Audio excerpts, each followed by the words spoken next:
So it's been a beautiful day. It was um, cold and misty this morning. I think it was misty. Certainly, when we went out and had to collect some, do a bit of shopping.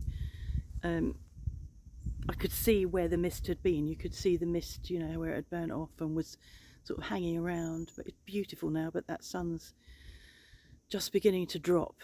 Um, and we haven't had a fire in there. I hadn't had a wood fire for a couple of days because it keeps warming up during the day, and it gets to a point where we think, oh, we won't bother now, and then by late evening we regret it, and by early morning we regret it. So I've just said to Mark, "Will you go and light the fire now?" So he'll probably come out here somewhere and um, bomb the vlog because he'll go out and get kindling. Um, it's. Are you going to have a different view now? Hold your breath. Yes, it's me. It's Armistice Day, and here in France it's Jour Férié. Férié. Um, so it's a bit quiet at the moment. It won't be now. I've said that. There'll be loads of noise, traffic noise, but at the moment it's quiet. It's about 3:45. Um, I don't know whether the shop was open this afternoon, but I know that most things were going to be open this morning, it being Friday. So yeah, we were able to do some shopping. I'm not sure how I feel about Armistice Day. I haven't put anything anywhere with the lest we forget stuff and poppies, because it seems to me we have forgotten. I haven't forgotten, and people of my age and maybe a bit younger haven't forgotten, but it seems to me a lot of people have, and they're just platitudes, aren't they? Lest we forget the ritual of buying a poppy. It doesn't account for the fact that people are still waging war on other people, and I that's never going to change. And so I feel um, ambiguous. Is that the right word? I don't think you can feel ambiguous. I have some ambiguity towards it. Maybe I can say that. I don't know, but um, yeah, yeah. So that's it. So that's what day it is today. We had some surprise visitors turned up yesterday. Um, Again, people we've not seen since way before COVID. Um, and it was really nice to see them. I wasn't here at first because I was still at art, and came home and found a strange car in the garden. Um, and So that was a bit of a shock. Really nice. A couple of hours with them. Well, it probably wasn't a couple of hours. It was probably about an hour and a half. The last half hour, so it probably was a couple of hours. So they started reversing out of the drive and discovered they'd got a puncture, so had to come back in and change the tyre before they could go off. Um, so that was nice. I've had a phone call from the entreprise in that will hopefully give us a Devi to do the microstation that we want to replace the FOSS with. That was a bit of a shock, having had the conversation about it's really difficult to get hold of artisans. Um, we actually got a call back, so he called me on my way home from art, um, and with my difficulty understanding French on the telephone, I'm not sure whether he's coming on Monday the 14th. Well, I know he's coming Monday, but whether we were talking about 14 as the hour he was coming, or Monday the 14. So we're going to have to get up in case he comes any time during the day. So it's a bit of a bummer. I'm pretty sure that it was going to be 14 as in the hour, but I can't be sure. So that's good. It sounds like he has a smattering of English as well, which will be helpful. Although it was numbers and by, so it might mean not mean that he has a smattering of English at all. Yeah, so that was good. What else? What else? I've been doing a bit of admin that makes me feel happy, getting stuff a bit more organised, feeling more organised. Um, Trying to get on top of my blood pressure that's been really high for 2 weeks, and um, wondering whether it's because I'm coming off some of the steroids or because I've been in pain or whatever, I don't know. And now somebody's going to wonder what I'm doing because they're walking up the road and wonder what I'm talking to. It's the old lady with her dog. It's a funny old lady with her dog. Oh, Mark's tiptoeing. You don't need to tiptoe. We all know you're there because you made such a noise coming out of the door. It's too late tiptoeing now. Yeah, so I've been getting organised, and it feels more comfortable for me to be in an organised place.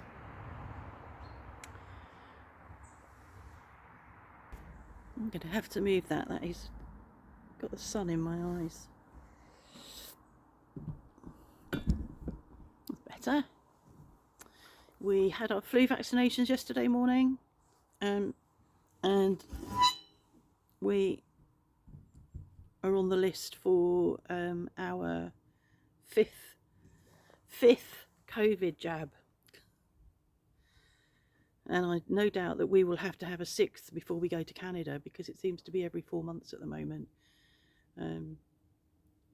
And my sister was talking to me about excess deaths the other day, which got me thinking. I looked at a bit of stuff about it and wondered about had we had access to the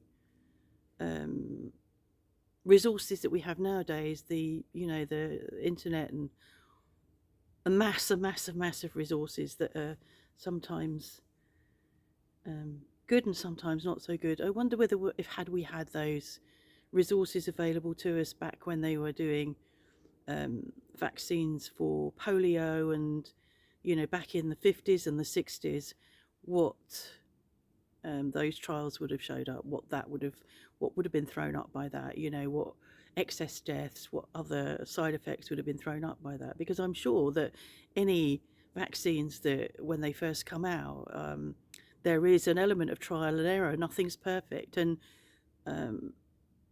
that's science, and that's the way it is. And I think I sort of wonder about the whole idea that we, the non-scientists and the non-medical people and the non-researchers can sit and pick bits off the internet or pick bits off here and pick things from there that suit our narrative, because that's what happens. That's what we do. I do it. We all do it.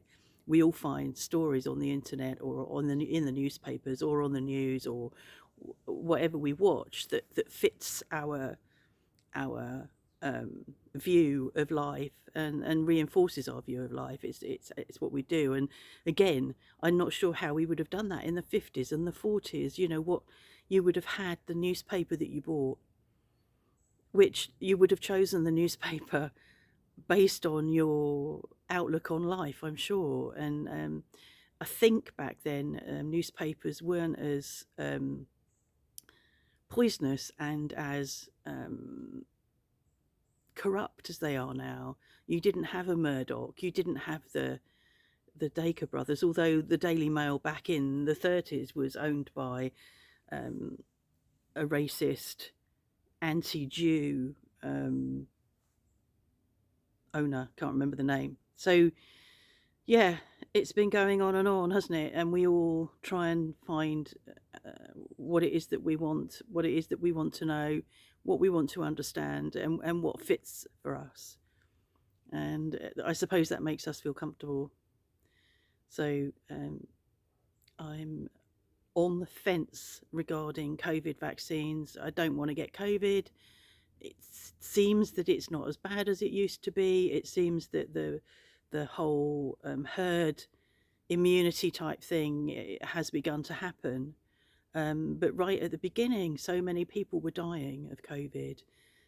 Families were losing, members, large groups of their family were dying, and it was really, really awful back then. It doesn't seem to be now. It doesn't seem to be that that's the way it is, or it might be that we're not seeing that on the news any longer. But I'm going to continue to have my COVID vaccination to try and keep myself COVID free. What else? It looks like the midterms. Oh, that was it. Newspapers. Talking about newspapers, it looks, and this is how poisonous and how dangerous newspapers are. Rupert Murdoch was a Trump. No, I won't call him a Trump supporter because he directs the narrative. So he wasn't a supporter of Trump, but it suited him to be behind Trump and make it look like he was a Trump supporter. So he would have been, his newspapers would have been publishing stuff that was positive towards Trump. He's completely turned. I think it was in a newspaper yesterday. There was the front page of a Murdoch newspaper talking about Humpty Dumpty couldn't build a wall, and I was, I mean, you know, obviously I laughed, but I was shocked because I thought, I'm sure Murdoch was behind Trump. So that's Murdoch, you know, he follows where he thinks where it's best for him. And a lot of newspapers are doing what they think is best for them, and that's important to remember. I know what I was going to say. I have binged watched and completed The Crown. I started watching it. I had a couple of mornings where I was up at 5 o'clock in the morning. I was just awake. It was like, okay, I'm awake now, which was really irritating. I'd had about 5 hours sleep. So by the time Mark got up, I'd watched 2.5 episodes of The Crown. Same again the next morning. Merrily going along, not realising there were only 10 episodes. So was a bit shocked yesterday midway through the morning to discover I'd finished watching The Crown, this series of The Crown. Yeah, horrible seeing or hearing Tampax Gate. That was really horrible. And just interesting seeing the stuff portrayed in a fictional documentary type style of the era I remember of the royal family. And there's people on both sides. Some say it's all fiction, and yeah, made it up. It's all fiction, and some say it's more like a documentary. I err on the side of it's more like a documentary. I think there's a lot of truth in it, and I was fascinated to see the Martin Bashir. It's not Martin, or is it? The lead up to his interview with Princess Diana, really shocked to see how he manipulated all of that very badly to get her to do an interview. I hadn't read about it recently. It is Martin Bashir. I hadn't read about it, and was really shocked that he did all of that, and you know, got the interview under false pretenses. So yeah, so I've binge watched that, so I don't know what I'm going to do now. I don't do Netflix a lot anyway. I find it, I don't know. I can't explain it. It's mostly what is on, what I find on Netflix is I want to use the word tidy. I get really irritated with, I won't watch, there's a program on telly that Mark watches called Shetland. And I won't watch it because I get peed off with the fact that everybody is dressed smartly, that there are no clothes that look like they've been worn for longer than a week or two. You know, I don't know what happened to wardrobe mistresses or whatever, but gone are the days when people were appropriately dressed. So people that were you know, were poorer, that had less access to new clothes and were wearing more ragged clothes or tatty clothes or worn clothes. You don't see any of that. Mark was watching All Creatures Great and Small, and the same. I can understand the vets in that being better dressed because that's their, you know, they're earning money, good money back then, and would be better dressed. But the kids playing out in the street and the people wandering around in the street all smartly dressed. And this is wartime. It's like just at the beginning of the war, and we know that people didn't have that many clothes back then. So I get irritated because it's so unreal. It's sort of, I still can't think of the word. It's a bit chocolate boxy, I suppose. So some of the stuff I see, you know, I look through and think, it's too chocolate boxy, it's too idealized, and and we know that I'm a pragmatist, and you know, I like things to be a bit real, and sometimes I look at Netflix and I think, well, it just doesn't look real. So I might start watching something and then think, oh no, it's just too shallow, or it's just too candified. I can't think of the words I want today, so I hope you understand what I mean. Yeah, so that's just a bit of an update, really. I don't think there's anything else to say.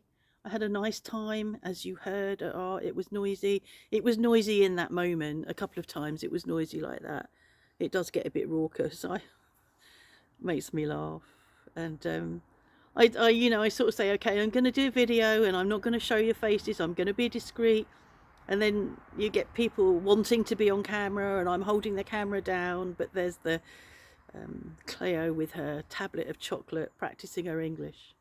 She makes me laugh. She's only ever spent, I think, 2 weeks in England back when she was a schoolgirl. But actually, when she does talk to me in English, she speaks quite well in English. It surprises me. So she's good at that. I'm really pleased with my painting, my pastel. It was a sudden inspiration yesterday morning before I went, because I'd started it last time I was there, which was 2 weeks ago, and I'd been doing it in crayon, and it was going very slowly, and the actual buildings along the seafront that were all lit and, you know, sort of looking golden, I was crayoning, you know, doing them all individually, and I thought, I'm not a detail person. That isn't how I roll. And I thought, I know what I'm going to do. I'm just going to go and do my impression of the photo. And I did it really quickly, so quickly that when Cleo was helping someone else sort themselves out, get themselves set up, and doing something else. And by the time she'd finished that and come round to me, I'd half finished my pastel. So yeah, it was a good day. I think I can hear somebody coming out again now. I think Mark's got to come out and get wood. Anyway, that's all for now. Have a good Friday evening. I think you'll get this, which is this evening.